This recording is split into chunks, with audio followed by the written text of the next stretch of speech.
Esto es lo que pasó en este día. Gracias, Luis, por haberte quedado. Gracias a vos.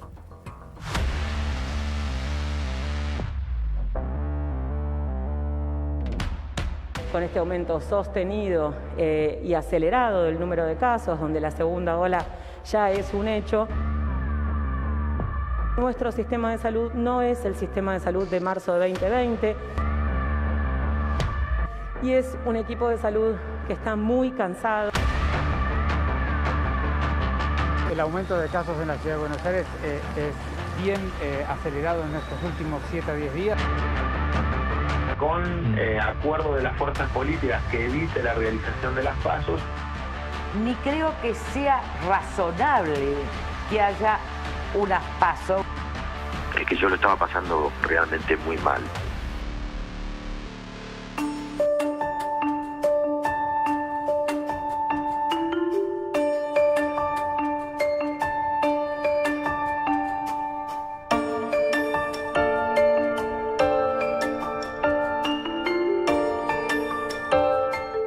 Y hoy una edición urgente, distinta de Mesa Chica, porque así lo ameritan los hechos. Tenemos el mapa para compartir con vos del riesgo epidemiológico. Hoy lo estuviste viendo en La Nación Más, pero Conrado Stoll es quien mejor puede analizar qué significa esto, Conrado. La velocidad de diseminación. Cuando vos ves que crece distinto en distintas regiones del país. Obviamente, Capital Federal y el conurbano va a ser el más afectado y hay algunas provincias o ciudades en especial que han tenido un crecimiento, siempre Santa Fe, Córdoba, en Corrientes hubo crecimiento, Tucumán, Mendoza. Eso es lo que te muestra ese mapa y eso es lo que te sugiere qué deberías hacer en cada lugar. Ahora, ahí ya tenemos que hablar de esas dos mitades que vos presentabas de restricciones sí o restricciones no. Hay una mitad que dice restricciones no, y no por nada la mesa está dividida en dos partes, pero no porque no creamos que tiene que ser así. A la derecha vos lo tenés a Conrado, que es medicina, y a la izquierda lo tenés a Claudio Suchovicki, que interpreta de manera distinta la economía. Sucho, vos dijiste nos quedamos sin fichas en este póker, y ahora entra la economía. Sí, es como todo juego, ¿no? En definitiva, lo que simplificaba esa nota era que vos contás con un montón de fichas. Cuando tenés muchas fichas podés jugar, podés arriesgarte, podés equivocar. Cuando tenés pocas fichas en la vida, el error es mucho más caro. Y esto es lo que nos pasó también en cierta manera. Y es acá donde vos tenés dos maneras de enfrentar esto. Ahora hablo del punto de vista económico y estando Conrado acá me quiero quedar más callado para escuchar, pero el proceso es, vos podés inducir un comportamiento social cuando tenés la confianza de la gente, la credibilidad de la gente y sos transparente en lo que estás comunicando. Esto es como que vos digas, miren, tenemos esta enfermedad, dura tanto tiempo y tenemos que hacer este sacrificio y lo vamos a hacer de esta manera. Eso es creer en el diagnóstico. Y la otra es el miedo. O sea, yo puedo por poder de construcción o por poder de daño. Cuando hay mucha incertidumbre y vos agotaste las fichas de la credibilidad en qué vas a hacer, qué hiciste vos, ejemplo, cerrate.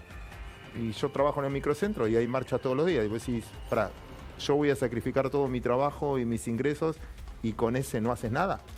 Entonces empieza a haber ese no poder controlar que genera la poca transparencia en este caso y la falta de credibilidad en las medidas. Repito, si uno fuese efectivo y también te creería la mayoría de la población y actúas de todos de la misma manera, es más fácil seguir. Y es ahí donde nos quedamos con menos fichas. Y es ahí donde, también es un viejo dicho, y termino con esto, sé que lo repetí muchas veces, pero dicen que en una partida de póker, si a los 10 minutos vos no te diste cuenta quién lleva la peor parte, ese sos vos. En una mesa de negociación, lo primero que tenés que estar es en la mesa, porque si no, sos el que va a pagar el ajuste. Entonces, ¿qué tenemos que hacer? Ruido para que a mí no me cierren. Porque si van a cerrar algunos factores, entonces yo tengo que demostrar que yo soy más necesario que el otro. Entonces, empezamos, es como que este programa resiste, somos 5, resiste 4. No, José, yo soy importante porque la economía, no, yo soy importante. Y cada uno empieza a presionarte porque uno va a tener que dejar la silla.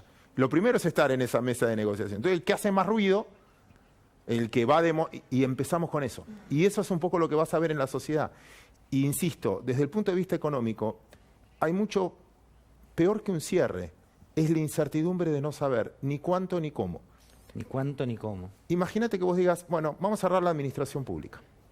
Bien, ¿se puede? Se puede. ¿Se puede hacer online? Se puede hacer online. Imagínate el tipo que tiene una fotocopiadora o un kiosco que vendía las golosinas, donde comía la gente, el yogur, el sándwich que se compraba, en la puerta de un lugar de la administración pública. Ese tipo dice, cierran, no vuelven más, van por 15 días, ¿me estoqueo? No me estoqueo. Me saco los 2x1, 3x1, me saco los sándwiches encima porque después no lo voy a poder vender. ¿Será por 15 días, por 30 días? Ese tipo no duerme desde hace una semana que empezaron las versiones. Todas las versiones, porque no tiene un mapa claro de lo que puede llegar a pasar. Y empezamos a vivir un ámbito de el que no llora no mama, en el tema de, a mí me preocupa, yo lo escucho, soy gordito, me preocupa, digo, no, me quiero cuidar, me haces por Zoom la nota, trato de cuidarme, tengo alguna posibilidad, y otro que dice, mira, yo, o es riesgo de enfermarme, o no comen mis hijos. Es que eso es lo que pasa, eso es lo que viene en esta Argentina urgente, y por eso no podés simplificar, como pasa en 140 caracteres, donde uno dice abran todo o cierren todo, porque el problema es más profundo. El problema tiene que ver con una economía que no crece hace mucho tiempo, tiene que ver con un 57% de pobreza en nuestro país, con un 60% de los chicos pobres, con una realidad donde, Alfredo, ¿cuántos comercios cerraron en el último tiempo? Sí, te digo, solamente de gastronomía, que hoy por hoy todo indica que va a ser el más golpeado, son 10.000 comercios que se cerraron en el último año exclusivamente por pandemia, porque siempre hay un balance de aperturas y cierres de gastronomía. Son 150.000 puestos de trabajo que se perdieron, y lo que te dice la industria cuando hablas con la situación, que esto no es la situación lo que se vivió en el 2020, porque estamos mucho peor. ¿Por qué estamos mucho peor? Primero porque viene de un año desastroso, todos los comercios endeudadísimos, con un montón de problemas financieros y deudas por todos lados. Y segundo, que esta vez el ministro Guzmán ya lo confirmó varias veces, que no va a haber el ATP, que era la ayuda esta que recibieron 230.000 empresas. Entonces va a haber un cierre para los comercios de gastronomía, que se va a empezar a aplicar a partir de mañana, desde las 22 horas, y sin ese salvavidas que le dio el gobierno durante varios meses el año pasado, que era pagar una parte de los sueldos. A lo sumo, lo que el gobierno está trabajando es un repro, que es otro tipo de ayuda, pero que no es tan efectiva ni tan generalizada.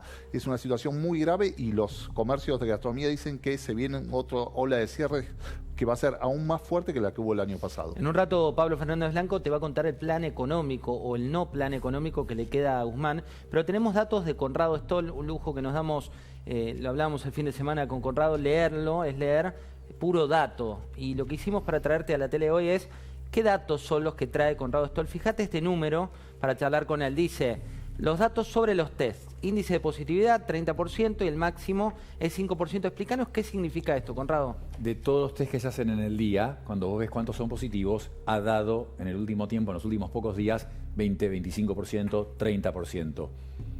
Positivos de todos los que se hacen.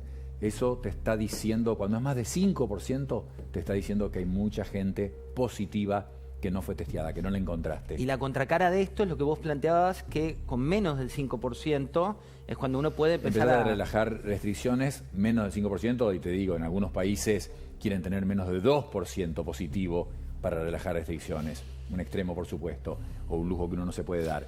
Pero más de 15 sabés que hay mucha gente contagiada que no estás identificando. Ahí tenemos otro dato que tiene que ver con la contagiosidad. Dice, aumenta la gente terapia de 30 a 50 años sin enfermedades. ¿Qué significa esto?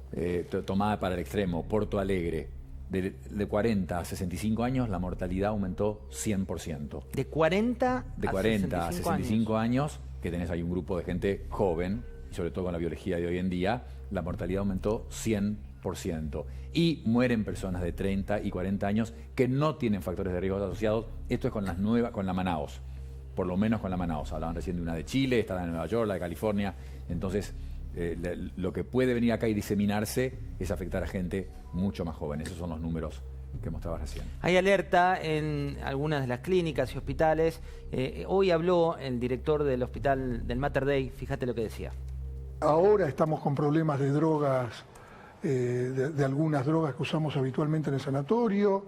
Se está hablando, yo no estamos con ese problema hoy, de que va a haber falta de oxígeno, de elementos mucho más básicos para pero que tiene que ver, lo que quiero decir es que tiene que ver todo con lo mismo, digamos. Claro. Acá nadie se preocupó de entender, y al día de hoy, yo desde los 20 años que estoy metido en este sector, en clínica y sanatorio, y es mi gran lucha, no se termina de entender lo que significa una clínica o un sanatorio. Claro. El año pasado, y se habló hasta el día de hoy, y se sigue hablando, que el 70% del COVID lo atendieron las clínicas y sanatorios privados en Argentina. Esto veías hoy de 13 a 15 con Pancho Olivera y Guadalupe Vázquez en Más Info, información muy caliente. Conrado, ¿tenés más datos sobre esto? No, lo que quería decir es, vos tenés que, para intubar a una persona cuando está con un COVID severo, lo tenés que anestesiar, lo tenés que dormir. Y para dormirlo necesitas frascos y frascos por día de anestésico. En Brasil la gente se despertaba intubada porque no los podían tener dormidos porque se les acababa el sedante. En Brasil no habían más de los equipos para intubar a las personas. El oxígeno se acabó. Entonces estás hablando de que no solamente no hay cama, sino que no hay las cosas, o no se pedía el permiso para resucitar a las personas. Directamente los médicos decidían, paro cardíaco, no se resucita, es otra cama más. Estas cosas pasaron en Brasil. Fíjate el tuit de hoy, del día de hoy, que tiene que ver con el récord. Ahí hablaba urgente coronavirus. Brasil rompió el récord con 4.195 muertos en las últimas 24 horas. San Pablo, Río y Minas Gerais son estados con mayor número de muertes. Brasil es ahora el epicentro de COVID-19 más grande del mundo. Cuando mirabas el número hoy de la Argentina, estaba en el top 5 también. Y esta dicotomía que ya no puede volver a existir porque no hay margen, pero Pablo, al gobierno nacional lo encuentra casi sin salida en materia económica. No, en realidad no sé si sin salida, José, porque siempre puede venir una devaluación y limpiar todos los errores anteriores, pero lo cierto es que cuando uno mira la botonera económica del gobierno, prácticamente no hay botones para apretar. Yo acá les voy a contar los dos botones que está mirando seriamente el gobierno y anticipo que se va a venir una polémica con Claudio Suchovicki.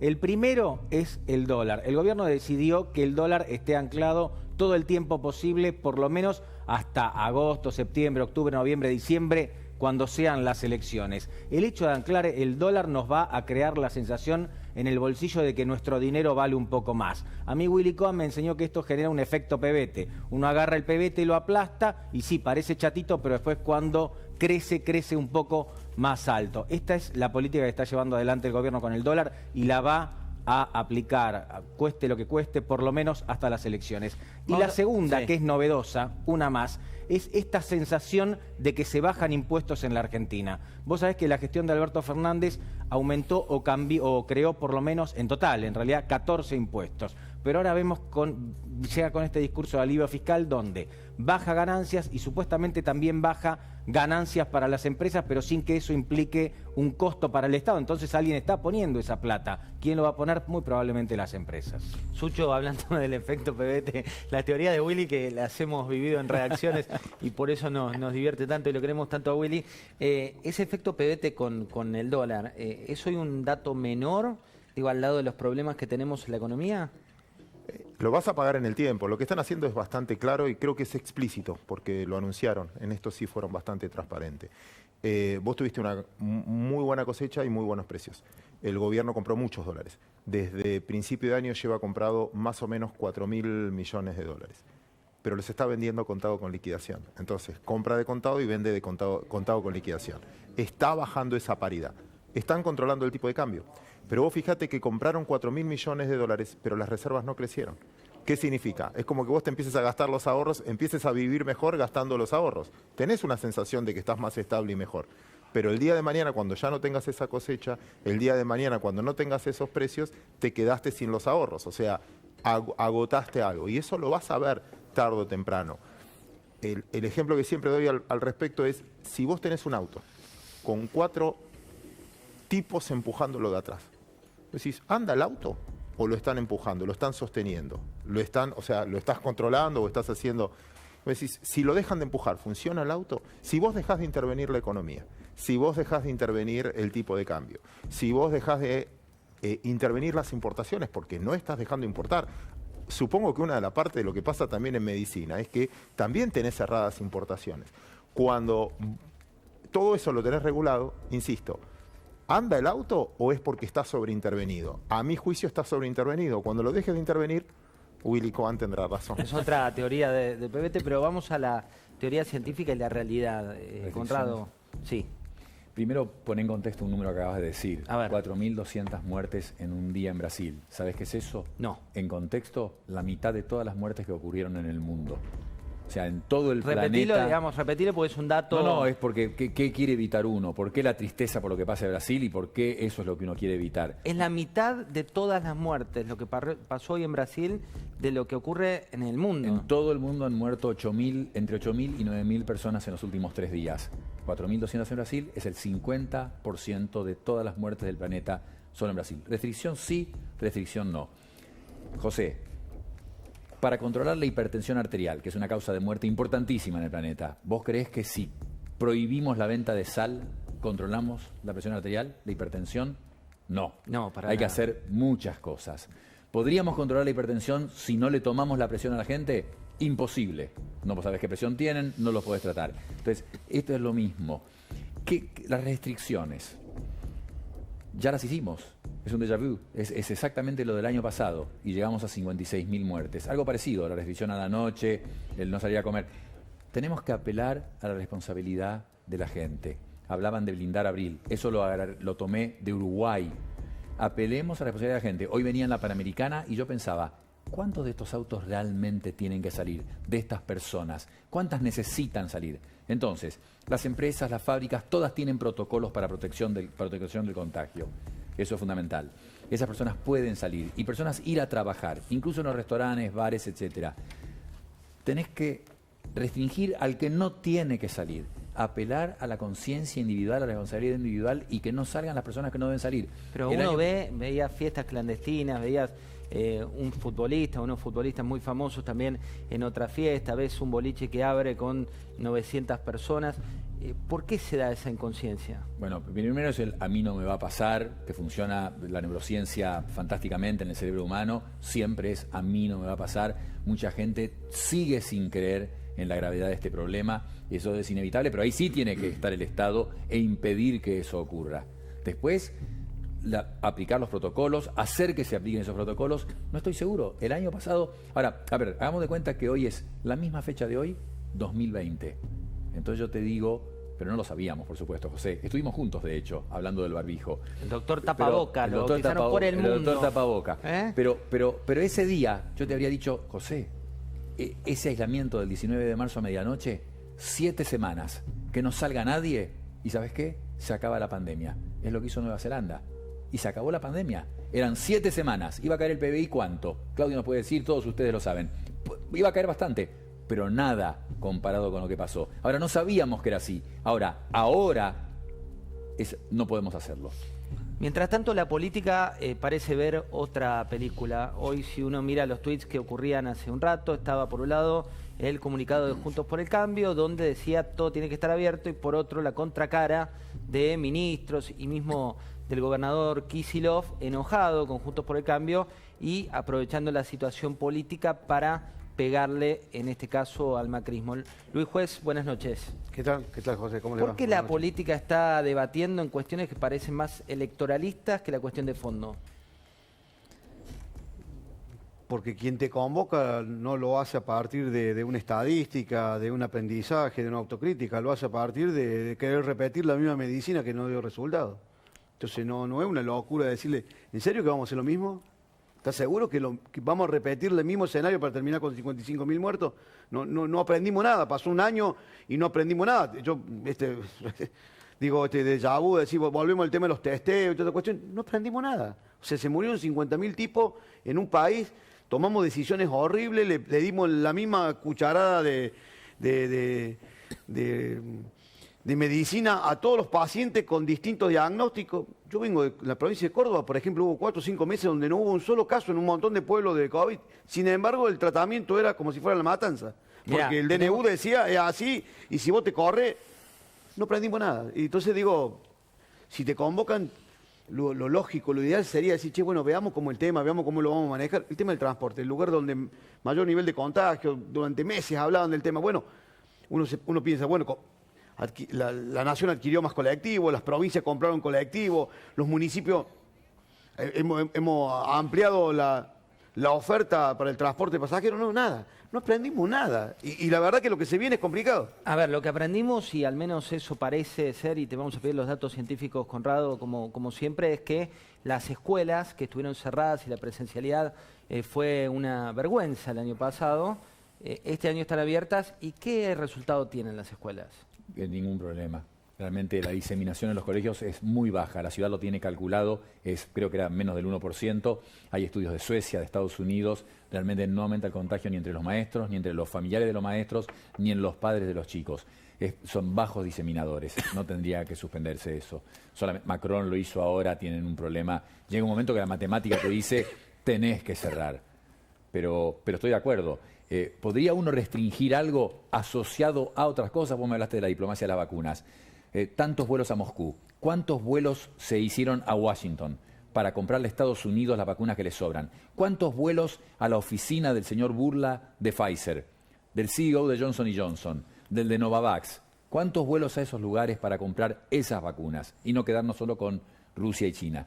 Conrado, vos hablabas el año pasado, me acuerdo cuando estabas en el programa nuestro, que 7 semanas esto se paraba. Ahora el gobierno está anunciando un decreto que virtual toque de queda 2 o 3 semanas.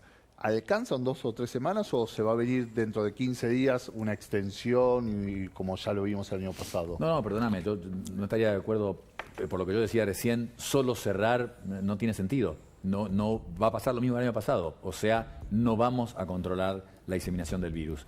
Lo de las 7 semanas, te pongo el ejemplo de Jacinda Ardern, primera ministra de Nueva Zelanda, que cerró estrictamente 7 semanas. Islandia, países, Taiwán, o países de Oriente. Pero no, acá no te diría que hay 1 semana, 2 semanas o 3 semanas. No va a pasar, porque no se va a poder hacer el cierre estricto que se debería hacer, es imposible. El cierre estricto que cortó la pandemia al principio de la pandemia en ciertos países. Hay datos también que tienen que ver con el día de hoy. Te decíamos hace pocos minutos, el gobernador de la provincia, Axel Kicillof, tuiteaba lo siguiente. Fíjate, se refería al debate. Dice, acabo de leer el comunicado de Juntos por el Cambio que rechaza toda medida de cuidado. Confieso, dice el gobernador, que pensé que ya nada podía sorprenderme del macrismo, y tuitea el comunicado. Juez, ¿qué siente usted cuando lee esto, que los trata de hipócritas? No, bueno, irresponsable absoluto, porque nadie, para nada, ¿no? Para nada la idea de la oposición es obstaculizar la toma de decisiones inteligentes, acertadas y con alguna estadística que permita evitar lo que se viene. Para nada. Lo que pasa es que, bueno, Kicillof lo politiza. Los tipos, la verdad que a la oposición le invitaron para discutir la fecha de la elección, no para discutir medidas sanitarias. O sea, si el único instrumento que tenés para combatir la pandemia es la vacuna y vos decidís pulverizarla a partir de que, acá no hablamos, pero en el interior el tema de los vacunatorios VIP, yo hace 40 días fui a la Fiscalía Federal y dije, investiga a estos funcionarios, investiga a los intendentes y jefes comunales que se han vacunado, ellos y todos sus entornos.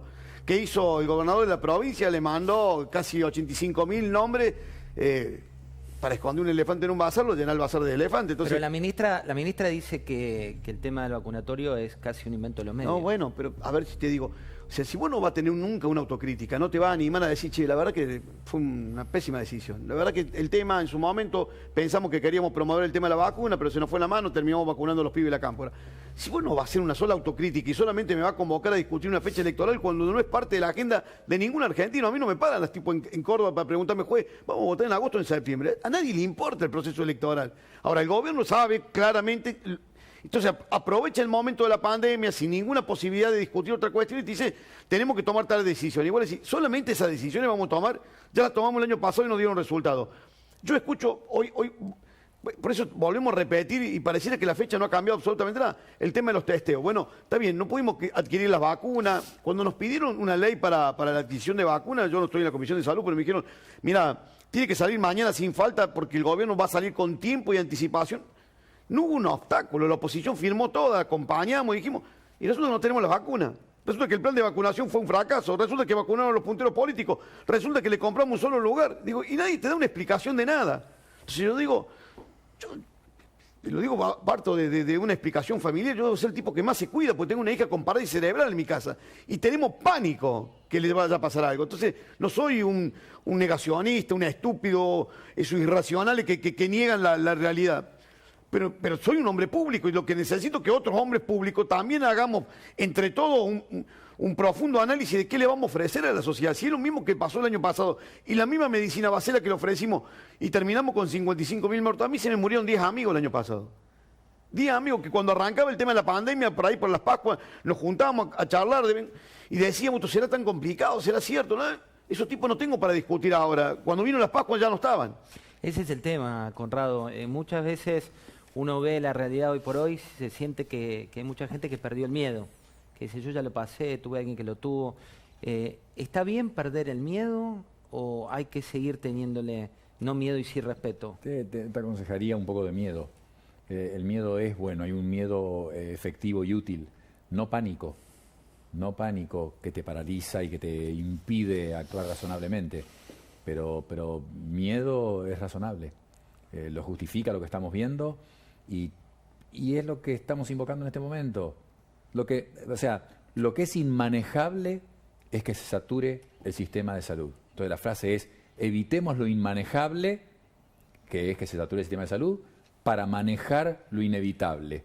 Lo inevitable es que van a subir los casos. Bueno, pero ahí, y lo queremos manejar. En la información de hoy del Hospital de Clínicas nos comentaban que empezaron a liberar camas con vistas a un nuevo brote que realmente es preocupante. Voy a compartir con vos las declaraciones de uno de los titulares del Hospital de Clínicas. Me refiero más precisamente a Marcelo Melo. Fíjate lo que decía. Tenemos una ocupación muy importante de las camas de terapia, no precisamente por los pacientes de COVID, sino por las otras patologías que este último tiempo estábamos tratando. Así que, obviamente, como con este número tan alto de contagios, empezamos ya a partir de hoy con, en forma estricta, suspender las cirugías programadas para que de a poco se vayan liberando las camas de terapia y dentro de 15 a 20 días, si este volumen de contagiados se mantiene, seguramente vamos a tener que tener esas camas disponibles para atender a todos estos pacientes. Esto ocurría hoy en el noticiero de La Nación Más con Eduardo Feynman. ¿Y es una realidad que estás viviendo? Es la realidad. Se ha suspendido todo lo electivo, pero ahí está. Se está evitando lo inmanejable. Pero para lo otro tenés que testear, tenés que secuenciar los virus, tenés que hacer otro tipo de cosas, no solamente restringir. Yo quiero acá me gustaría hacer una distinción de todas maneras, porque en la discusión política que se dio hoy por la tarde entre las autoridades nacionales de la provincia de Buenos Aires y la ciudad de Buenos Aires, da la sensación siempre de que uno tiene que, salvo algunos errores de la ciudad de Buenos Aires, parece que en la zona metropolitana maneja mejor las cosas Rodríguez Larreta que Axel Kicillof. Y siempre el que quiere poner mayores restricciones es la gobernación de la provincia de Buenos Aires. Es decir, hoy no salieron con un acuerdo porque la ciudad no quiere cerrar a las 10. Y la provincia de Buenos Aires se plantó y dijo, hay que cerrar todo para Luis. A las 10. ¿Sí? ¿A qué? No, en realidad para los dos, si quieren. ¿A qué se debe esto? Hay una gestión distinta, ya estructuralmente Kicillof heredó problemas más complicados en la provincia de Buenos Aires y no puede hacer lo mismo que en la ciudad, porque en realidad estamos hablando de generalidades y da la sensación de que acá se dividen, se separan un poco las cosas. Claramente, yo no hago propaganda por nadie, pero claramente que son dos gestiones totalmente distintas. Una es evidentemente ineficaz, ineficiente. Yo tengo familiares en La Matanza y la verdad que no sé si vivieron con el nivel de encierro que nosotros vivimos en el interior de la Argentina. No sé si no obviamente que lo primero que te nace es cerrar todo, clausurar todo, que nadie salga, esa cosa, ese enano fascista que le surge a los dirigentes políticos en vez de pensar, de estudiar. Hay gente que perdió todo, absolutamente todo. Perdieron la posibilidad y hasta el miedo le han perdido a la pandemia. Entonces, digo, yo parto de cuestiones muy básicas, ¿viste? La autoridad se construye, el autoritarismo se impone, vos tenés que construir, y si vos degradaste tu palabra porque prometiste cosas que no ibas a cumplir para generar expectativas que después sabías que no iba a alcanzar, la culpa no es del ciudadano común. Vos no podés enojarte con el vecino porque el tipo te dijo, pero si fuiste vos el que me dijiste que el 31 de diciembre iba a tener 10 millones de vacunados. ¿Qué me venía a decir ahora si de pedo que llegamos a 5 millones de vacunas y se la repartieron entre los punteros políticos? ¿Cómo me voy a enojar yo con la gente si yo que tenía que administrar con decencia, con honestidad y con un apego a un protocolo increíble, hice cualquier zafarrancho, que la culpa es de la gente? ¿Y ahora qué solución le trae? ¿La misma que le propusiste el año pasado? Digo, tenemos que ser más racionales. La gente nos paga un sueldo para que seamos más inteligentes, para que trabajemos con alguna estadística, para que los tipos que opinen sepan los tipos que saben, no cualquier puntero político que viene con la solución, con el mismo manual del año pasado. ¿Cuál es la solución?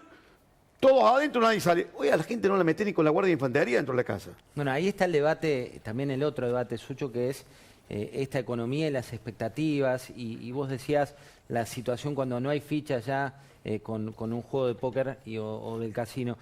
¿Crees que hay margen desde una perspectiva más económica para que nos vuelvan a guardar?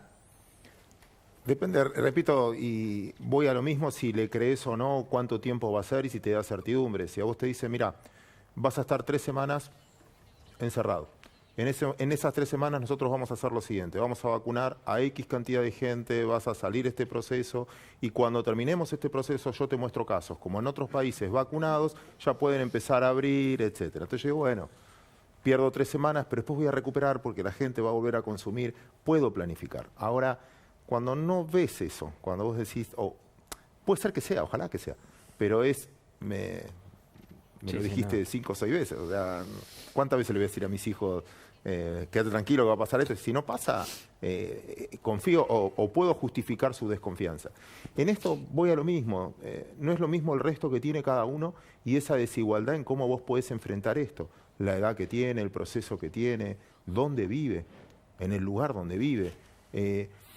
Cuando vos estudiás desde el punto de vista económico, no quiero faltar el respeto a los profesionales acá de la medicina, pero cuando vos estudiás el manejo de la pandemia en los países que peor le fue, Perú, Colombia, Argentina, está muy en línea con la informalidad de la economía. En los países que pudieron administrarla, la economía es 90% formal. Entonces, quédate en tu casa, y Estados Unidos le daba $1.200 por persona al tipo que se quedaba en la casa. Y en Europa le daban 2.000 euros por persona al tipo que se quedaba en la casa. Y el tipo decía, uy, ahorré, porque encima no salgo, y vos podías aguantar, esperar, y después, bueno, abrimos 2 semanas, 3 semanas. En Argentina, el 50% es informal. Pasó en muchos países donde el tipo, el que lo encontraban, ¿te acuerdas? Fue el primer día para darle los 10.000 pesos. Terrible. Para darle 10.000 pesos. Sí. Y en el medio, esos 10.000 pesos, vos pensás el proceso inflacionario que vivió la Argentina. Y hay mucha gente que es el hijo, así como el médico está en el estrés de decir, o espero que no llegue, al estrés de decir, tengo que elegir el paciente tiene que elegir también de qué me quiero enfermar. De que me mate mi mujer, de que me mate mi, no sé, lo que fuera, o de me muera de hambre, o el COVID.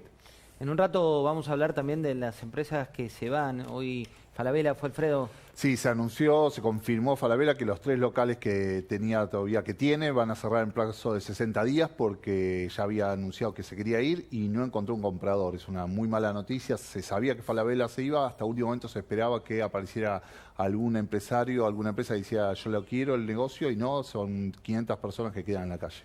Conrado, esto decía hoy Daniel Goyan, que es el ministro de la provincia. Sucho nos hablaba del perfil y las decisiones que toman las empresas. Goyan hace tiempo viene tuiteando de manera muy activa y se refería en su momento a quién está, de qué lado de la mecha estás.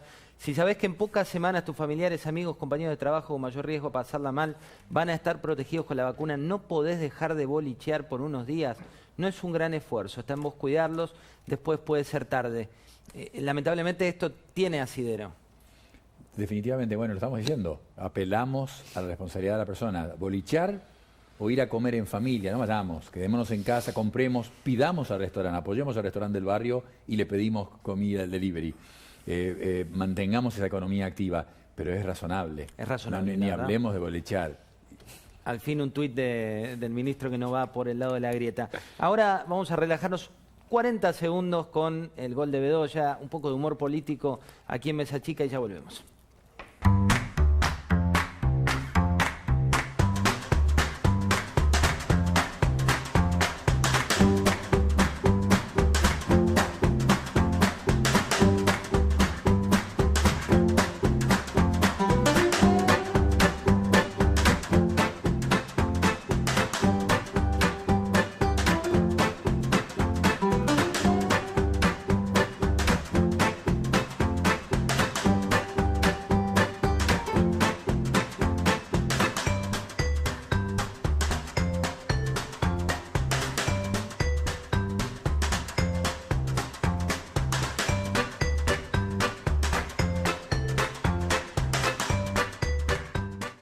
¿De dónde viene la energía que mueve a un país? Viene de nuestra tierra, del viento, de lo más profundo del suelo y de todos los que estamos orgullosos de formar parte de la primera compañía privada integrada de energía de Argentina y la región. Somos Pan American Energy. Somos Acción. Excelerate brinda servicios de regasificación de GNL para abastecer a la Argentina de energía confiable, económica, ayudando a las industrias a crecer y a los hogares a mantenerse seguros y confortables. Excelerate Energy. Convertimos grandes ideas en energía real.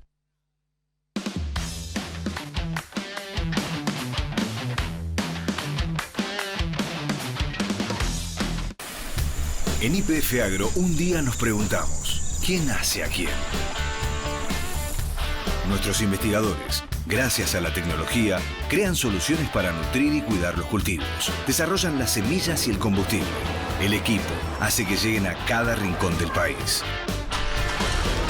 Así, los productores en el campo siembran, potencian y protegen lo que luego cosechan para hacer la materia prima, que se transformará en el alimento del que obtenemos la energía para pensar, movernos y desarrollar nuevos productos, para que todo vuelva a empezar. ¿Quién hace a quién? La verdad es que no importa dónde comienza la rueda, lo importante es que la hacemos girar juntos, porque hay campo en todo, y donde hay campo, ahí estamos nosotros. Argentina debe conquistar nuevos mercados para converger con las economías más desarrolladas. Adrián Mercado cuenta con portfolios de inversión, agroindustriales, de logística, yacimientos de litio y otros minerales. Llegó la hora de Adrián Mercado Comex. Esta es la ruta del vino. Pero existe otra. La de Trapiche. La ruta pasa por nuestra bodega en Mendoza y llega hasta el Atlántico, donde creamos los primeros vinos al borde del mar. Nuestra ruta no tiene fronteras, porque somos la bodega argentina que más vinos exporta en el mundo. El camino sigue. ¿Quién sabe dónde termina? ¿Llevas una vida activa? Protein de la Serenísima con más proteína es ideal para vos. Ahora sin lactosa y larga vida. Leches funcionales de la Serenísima, una para cada necesidad. Cada camino es una elección que te puede llevar a un lugar mejor. ¿Elegirías un camino con el desgaste de miles de lomas de burro?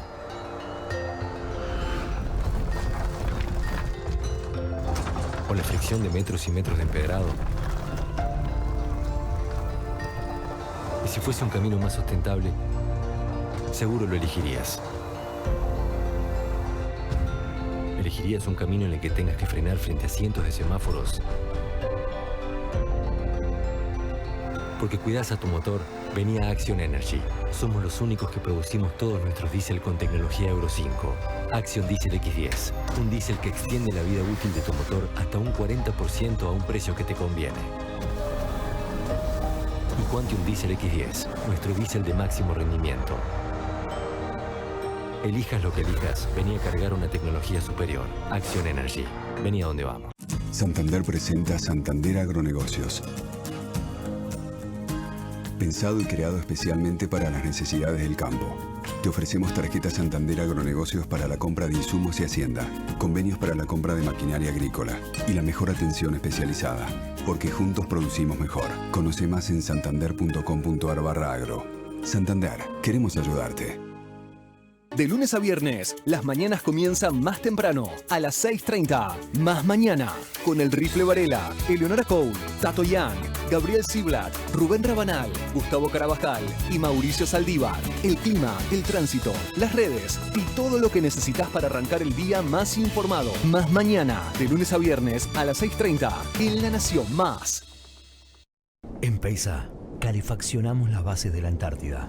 Imagínate lo que podemos hacer con tu casa. Peisa, líder en calefacción. Con compra protegida de Mercado Libre, si tu compra no es lo que querías, te devolvemos el dinero.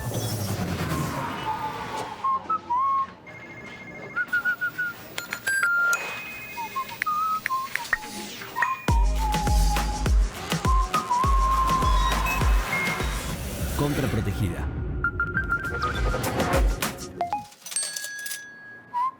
Personas y tecnología en perfecta armonía.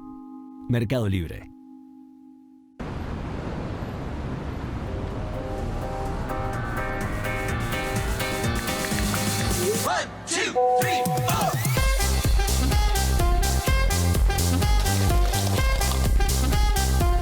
Miller es suavidad excepcional para un momento excepcional.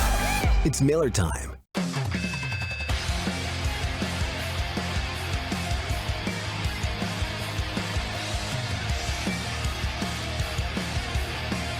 Para el trabajo, para la vida, Calzados Ombú, seguridad más confort.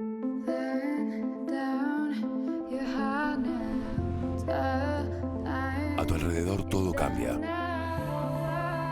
Salí del cubo. Animate.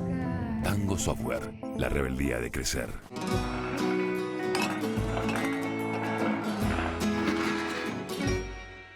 Que la humedad no decore tu casa. Protégela de afuera hacia adentro con Casa Seca, la línea de impermeabilizantes con poliuretano de Casa Blanca. Casa Seca de Casa Blanca. Las cosas por su nombre. Personal presenta.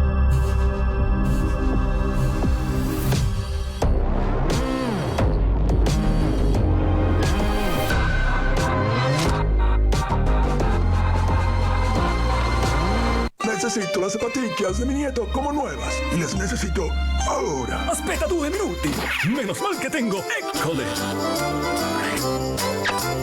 Es increíble, quedaron perfectas y en menos de 5 minutos. École, el primer pega zapatillas. École, el secreto del zapatero. Porque cuidas a tu motor, vení a Action Energy. Somos los únicos que producimos todos nuestros diésel con tecnología Euro 5. Action Diesel X10, un diésel que extiende la vida útil de tu motor hasta un 40% a un precio que te conviene. Y Quantium Diesel X10, nuestro diésel de máximo rendimiento. Vení a cargar una tecnología superior. Action Energy. ¿Llevas una vida activa? Protein de la Serenísima, con más proteína, es ideal para vos. Ahora sin lactosa y larga vida. Leches funcionales de la Serenísima, una para cada necesidad.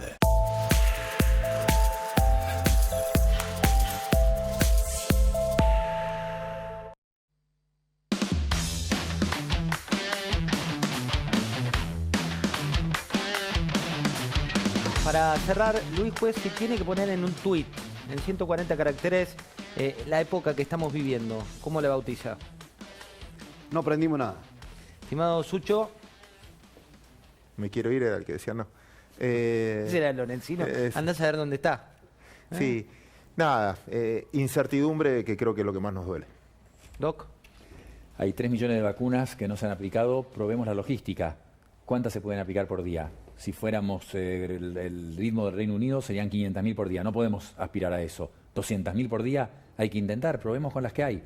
Y ya, para acelerar la vacunación, ir a comprar más. La tapa de La Nación de mañana, la compartimos con vos. Cierre nocturno, límites a las reuniones sociales tras un nuevo récord de casos. Devuelven a la familia Kirchner, un tema que no tratamos hoy, pero que hay que seguir. El control de los hoteles y la explotación de sus hoteles. El Fondo Monetario ve más crecimiento, pero advierte por la inflación. Y ahí ves el foco en la foto, bajamos un poquito más, mientras te cuentan lo que dice Alfredo de Falabella cierra sus locales. Sin miedo y con celebración. Fíjense, hay esperanza, ustedes que se van a dormir. En Israel, la pospandemia ya existe y esa imagen es de gente vacunada. Gracias por haber venido, gracias a ustedes por haber estado del otro lado. Nos reencontramos el domingo a las 22 aquí en nuestra comunidad de negocios.